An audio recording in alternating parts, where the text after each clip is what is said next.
আজকে আমি একটা আম দিয়ে দারুণ সুস্বাদু ম্যাঙ্গো ফিরনি বানিয়ে দেখাবো। প্রথমে নিয়েছি হাফ কাপ বাসমতি চাল। এই চালগুলো জল দিয়ে ভালো করে ধুয়ে নেব। এবারে ধুয়ে নেওয়া চালে কিছুটা পরিমাণ জল দিয়ে এভাবেই 30 মিনিট রেখে দেব। ভিজিয়ে রাখার ফলে চালগুলো বেশ নরম হয়ে গেছে। এখন এই চালগুলো অল্প জল সমেত মিক্সি জারে নিয়ে নেব আর নেব 6-7টা কাজু বাদাম। এবারে পেস্ট করে নেব, তবে চালগুলো যেন একটু দানা দানা থাকে সেরকম ভাবে পেস্ট করতে হবে। এরপর গ্যাসে কড়া বসিয়ে নিচ্ছি 1 লিটার দুধ। দুধটা একটু ফুটে ওঠার জন্য ওয়েট করব। এখানে একটা আম ছোট ছোট করে কেটে নিয়েছি। এই আমগুলো মিক্সি জারে নিয়ে স্মুথ পেস্ট বানিয়ে নেব। এদিকে দুধটাকেও একটু ফুটিয়ে নিয়েছি। এখন এই ফুটন্ত দুধে চাল ও বাদামের পেস্টটা দিয়ে দেব। এখন কিন্তু কন্টিনিউয়াসলি নাড়াচাড়া করতে হবে যাতে তলায় লেগে না যায়।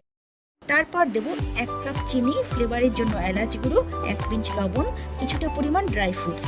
ভালো করে মিশিয়ে নিয়ে এবারে দেব ম্যাঙ্গো পিউরি। নাড়াচাড়া করে আরও একটু ফুটিয়ে নিয়ে গ্যাস অফ করে দেব।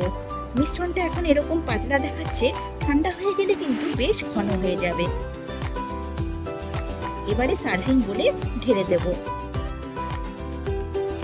ওপরে অল্প ড্রাই ফ্রুটস ছড়িয়ে দেব আর দেখতে ভালো লাগার জন্য একটু উপরে আমের পিউরি দিয়ে দেব।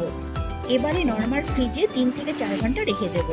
3-4 ঘন্টা পর ফ্রিজ থেকে বার করে এনে ঠান্ডা ঠান্ডা পরিবেশন করতে হবে।